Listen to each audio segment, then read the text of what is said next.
नमस्कार, केटीभी समाचारमा यहाँहरूलाई स्वागत। म उमेश परियार। विभिन्न क्षेत्रका विभिन्न समाचारहरू लिएर आज हामी उपस्थित भएका छौँ। समाचार विस्तारमा जानभन्दा अघि आउने सरौँ आजका प्रमुख समाचारहरू एकचोटि।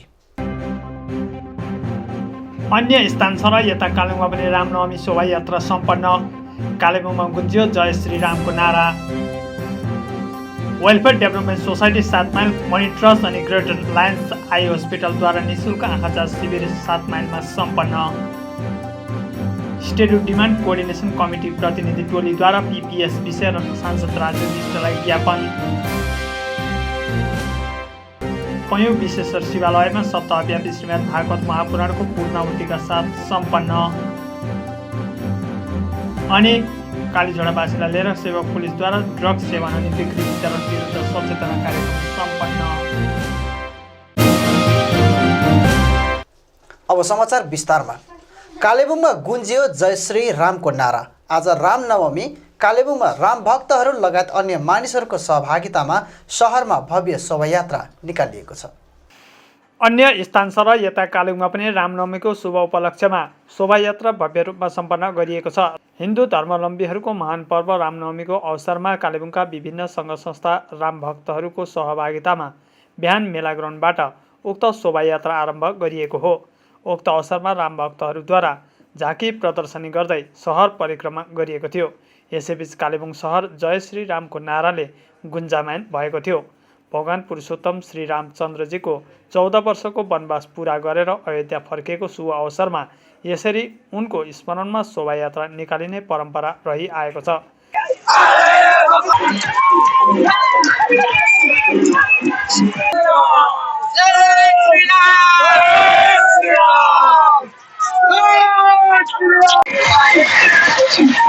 विगत 2 वर्षदेखि यता कोरोनाको कारण उक्त कार्यक्रम आयोजना हुन सकेको थिएन।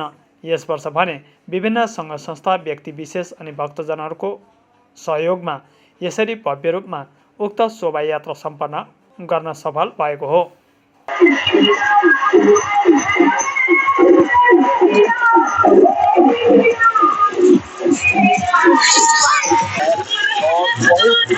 समय से यहाँ पर रामनवमी का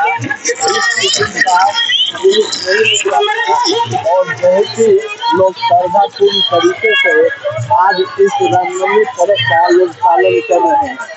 और ये हमारे देश की एक परंपरा है।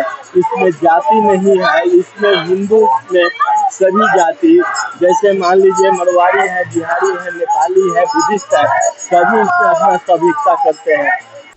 वेलफेयर डेभलपमेन्ट सोसाइटी 7 माइल कालेबुङले मनी ट्रस्ट अनि ग्रेटर लायन्स आई हस्पिटल सिलगढीसित मिलेर क्षेत्रमा निःशुल्क आँखा जाँच शिविर सम्पन्न गरेको छ।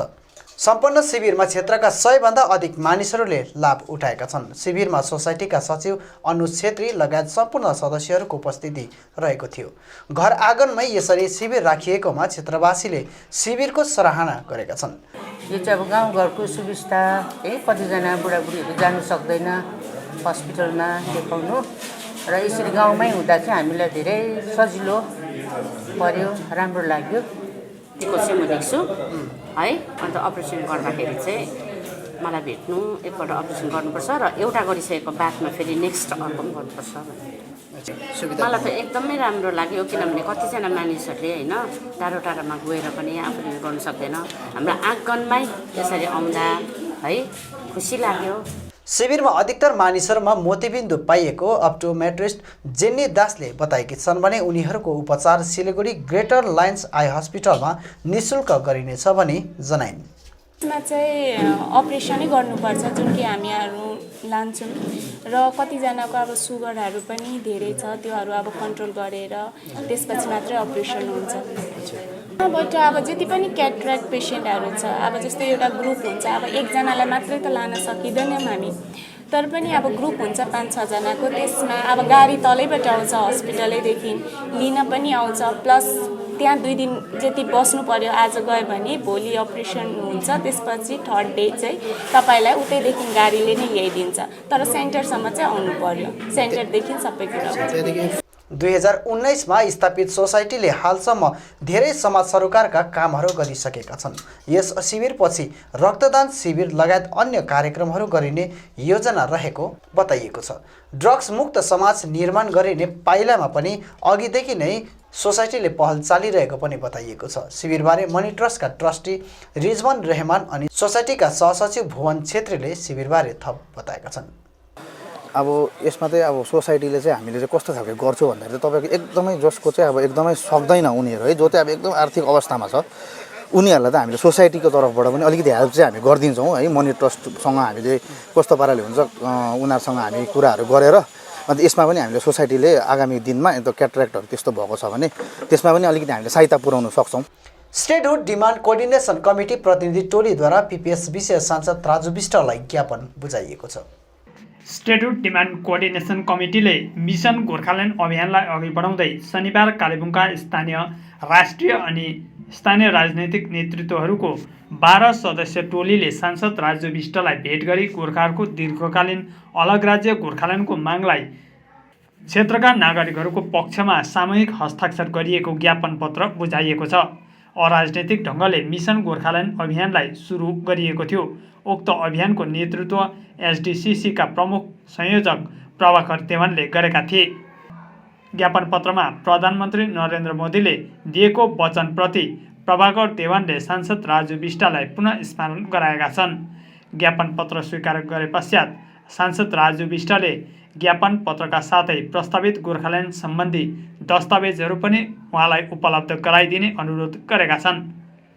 यसरी नै एसडिसिसी प्रतिनिधि अनि सांसद राजु विष्टसित भएको बातचित सकारात्मक रहेको र सांसदले गोर्खाहरूको हितको निम्ति एक सांसदको नाताले इमानदारिताका साथ कार्य गर्ने वचन दिएको मिडिया सेल संयोजक पीके प्रधानले जानकारी दिएका छन्। पयोङ विश्वेश्वर शिवालय वेलफेयर सोसाइटी र मन्दिर सञ्चालन समितिको आयोजनामा सप्ताहव्यापी श्रीमद् भगवत महापुराण पूर्ण आहुतिको साथ सम्पन्न भएको छ। उक्त महापुराणमा वाचकको रूपमा इटली नेपालबाट राधिका दासीजी उपस्थित रहेकी छन्। मन्दिर स्थापनाको रजत जयन्ती समारोह अन्तर्गत विभिन्न अनुष्ठान गरिने क्रममा रामनवमीको छेक पारेर वरपरका विभिन्न सङ्घ संस्था भक्तजनहरूको सहयोगमा उक्त बृहत अनुष्ठान सम्पन्न गरिएको हो। यसै क्रममा आइतबारदेखि सभापति केपी पोखरेल, उपसभापति धनवर्ण राई, सचिव एपी शर्मा, सहसचिव लीला शर्मा साथै वरपर गाउँका भक्तजनको सहभागितामा कलश यात्रा सम्पन्न गरिएको थियो। सोमबारदेखि सप्ताहव्यापी श्रीमद् भागवत महापुराणको दैनिक पाठ, कथा प्रवचन लगायत भजन कीर्तन, सन्ध्याकालीन महात्म्य प्रवचन आदि सम्पन्न भइरहेको थियो। युवा वर्गमा आध्यात्मिक चेतना जगाउने र समाजमा सकारात्मक सन्देश दिलाउने उद्देश्य लिएर उक्त महापुराणको आयोजना गरिएको हो। यसैबीच अन्तिम दिन रामनवमीको शुभ उपलक्ष्यमा घर गाउँका बटुकहरूलाई लिएर व्रतबन्ध उपनयन कार्य सम्पन्न गरिएको छ। महापुराणको अन्तिम दिन पुस्तक पूजन, हवन, तिलकपाती आरती, प्रसादी वितरण आदि सम्पन्न गरिएको छ।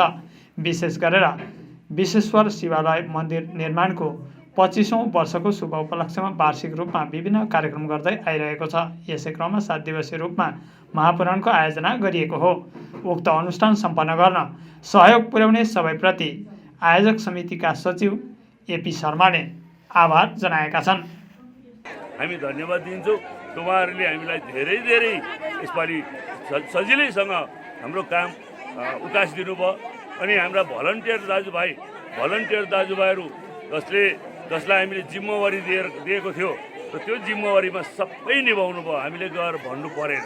सब जुन लाइनमा दिएको थियो त्यो लाइन नै उहाँहरूले गरिदिनु भएको हामीले देख्यौँ र यी भलन्टियर दाजुभाइलाई धेरै धेरै धेरै धेरै धेरै धेरै धन्यवाद हामी मूल कमिटीको तर्फबाट दिन्छौँ र ती भलन्टियर दाजुभाइलाई भोलि बिहान आजको कार्य बेलुका सकेर भजन पनि सकेर भोलि पनि यहाँ 7-8 बजी उपस्थित हुनुहोला। हामी थानको मुनको गर्नुपर्छ र भोलि तपाईँहरू उपस्थित भएर यी खानापिनाहरू हुन्छ, प्रसादहरू पनि हामी वितरण गर्छौँ र भोलि मात्रै हामी हाम्रो भलन्टियरको काम पनि सक्छौँ, कमिटीको काम पनि सक्छौँ र तपाईँहरू सबैलाई हात जोडेर बिन्ती गर्छु भोलि काम सघाउने हाम्रा भलन्टियर त्यो बाहेक गाउँकाहरू पनि उपस्थित भइदिनु होला। कालीझोडावासीलाई लिएर सेवक पुलिसले ड्रग्सको सेवन र बिक्री वितरण विरुद्ध सचेतना कार्यक्रम गरेको थियो। हाइवे 10 क्षेत्रमा ड्रग्सको सेवन र बिक्री वितरण बढेकाले अपराधिक घटनाहरू हुन थालेको छ। ड्रग्सको सेवन र बिक्री वितरणलाई निमित्यान्न पार्न दार्जिलिङ पुलिस प्रशासन सक्रिय बनेको छ। विशेष गरी दार्जिलिङ पुलिस अधीक्षकले उक्त जटिल समस्यालाई केन्द्र गरेर हाइवे 10 को खरसाङ थाना अधीनस्थ इलाकाहरूमा यसघडी विविध अभियानहरू चलाइरहेको छ। जुन अभियान खरसाङ थाना अन्तर्गत सेवक पुलिस पोस्ट प्रभारी तपन कुमार दासको नेतृत्वमा हाल विभिन्न इलाकाहरूमा चलिरहेको छ। यसै सचेतना अभियानलाई अघि बढाउँदै सेवक ओसी तपन कुमार दासले शनिबार कालीझोडा प्राथमिक पाठशाला भवनमा क्षेत्रका मानिसहरूलाई लिएर सचेतना अभियान चलाएको हो। अभियानमा ओसी तपन कुमार दासले आफ्नो इलाकामा ड्रग्सको सेवन र बिक्री वितरणलाई कम गर्नु होइन, यसलाई निमित्यान्न पारेर शून्यमा ल्याउनु नै दार्जिलिङ पुलिस अधीक्षकको लक्ष्य रहेको बताए। सभामा कस्तो प्रकारले ड्रग्स रोकथाम सम्भव छ, आउने दिनहरूमा कसरी यस जटिल समस्याबाट समाजलाई बचाउन सकिन्छ भन्ने विषयमाथि चर्चा परिचर्चा भए बापत एउटा कमिटी पनि गठन गरियो, जसको नाम पुलिस पब्लिक मञ्च राखिएको छ, जसको संयोजकको रूपमा क्षेत्रका शिक्षक दिलीप छेत्रीलाई चयन गरिएको छ। गोर्खा जनमुक्ति मोर्चाका रुस्तम छेत्री भारतीय गोर्खा प्रजातान्त्रिक मोर्चामा सामेल भएका छन्। आन्दोलन कालमा दिल्लीमा बसेर गोर्खाल्यान्डको निम्ति लड्ने रुस्तम छेत्री भारतीय गोर्खा प्रजातान्त्रिक मोर्चामा सामेल भएका हुन्। तिनले दिल्लीमा बसेर आन्दोलनलाई टेवा दिएका थिए। भारतीय गोर्खा प्रजातान्त्रिक मोर्चामा सामेल भएपछि यहाँको राजनैतिक परिवेशलाई राम्ररी निहालेर हेरेको र भारतीय गोर्खा प्रजातान्त्रिक मोर्चाले क्षेत्रीय मुद्दालाई नै अघि बढाएर लाने देखेर आफूले पार्टीलाई समर्थन जनाएको उनले बताएका छन्। र अब चाहिँ म गाउँ फर्केँ, आफ्नो वासस्थान फर्केर चाहिँ म यहाँ आएर बुझ्दा चाहिँ मैले सबै कुरो हेरेँ। भारतीय गोर्खा प्रजातन्त्र मोर्चाले चाहिँ अलिकति क्षेत्रीय पार्टी दार्जिलिङमा हुनु जरुरी छ र उहाँले चाहिँ क्षेत्रीय पार्टीलाई अलिक राम्रो काम गर्छ भन्ने आशा लिएर म यो पार्टीमा म समर्थन दिन आइरहेको छु र मैले समर्थन पनि गरेँ। र म आजदेखि उता चाहिँ यस पार्टीको लागि चाहिँ जसरी मैले दिल्लीमा काम गर्थेँ त्योभन्दा बेसी अब आफ्नै गाउँमा बसेर अझै राम्रो काम गर्ने म तपाईँहरूलाई भरोसा दिलाउन चाहन्छु। र हामीलाई पार्टीमा हिँड्नु यति जरुरत थिएन, तर मैले चाहिँ सोचेँ कि दार्जिलिङमा राजनीतिक हेर्दाखेरि चाहिँ हाम्रो क्षेत्रीय पार्टीको चाहिँ बिलाइ हुनु जाला जस्तो देखेँ र क्षेत्रीय पार्टी बिलाइ हुनु नै हामी बिलाइ हुनु हो। सायद हामी पैसाको लागि यता र उता पार्टीमा जाने काम गर्छन् हाम्रो मान्छेले, तर बुझ्नुपर्छ हाम्रो क्षेत्रीय पार्टी चाहिँ किन स्ट्रङ हुनुपर्छ भनेर। त्रिवेणी अस्पतालका कर्मचारीहरूका समर्थनमा कालेबुङको फ्रेन्ड्स फरेभर अर्गनाइजेसन अघि आएको छ। त्रिवेणी अस्पतालका कर्मचारीहरूका समर्थनमा कालेबुङको फ्रेन्ड्स फरेभर अर्गनाइजेसन अघि आएको छ।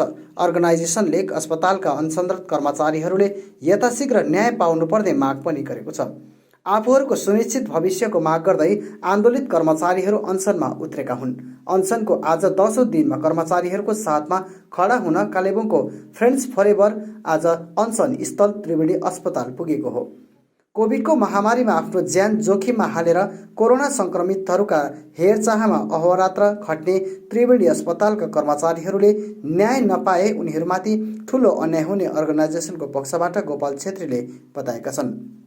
अब सरकार पक्षबाट प्रशासन पक्षबाट उहाँहरूलाई झट्टभन्दा झट्ट केही न केही एउटा समस्याको हल गरिदिएर यो चाहिँ आज हामी मिडिया मार्फत नै अनुरोध टक्राउँछौँ र कालेबुङ जति पनि दार्जिलिङको खरसाङको पहाडको जति पनि सङ्घ संस्था छ उहाँहरूको साथमा आइदिनुहोस्। यो एउटा जटिल समस्या भएर गएको छ। यहाँ कुनै पनि बेला कुनै पनि दुर्घटना हुनसक्छ। अब त्यो अवस्था देखेको छ हामी। आज 10-12 दिन भयो र सबैलाई अनुरोध छ तपाईँहरू आएर उहाँहरूको साथमा पुगिदिनुहोस्। यति नै अनुरोध टक्राउँछौँ। स्मरण रहोस्, अप्रिल महिनादेखि वेतन नदिने विभागीय आदेश प्राप्त भएपछि त्रिवेणी अस्पतालका कर्मचारीहरू अहिले न्यायका लागि अनसन बसेका छन्। अनसनका आज 10औं दिन हो। अनसन बस्न अघि उनीहरूले 12 मार्चदेखि धरना कार्यक्रम गरेका थिए। यद्यपि सम्बन्धित निकायले आजका दिनसम्म उनीहरूका माग सम्बन्धमा समुचित पहल पनि गरेको छैन। त्रिवेणी अस्पतालको सञ्चालन जारी राखिनुपर्ने यी कर्मचारीहरूका माग छ।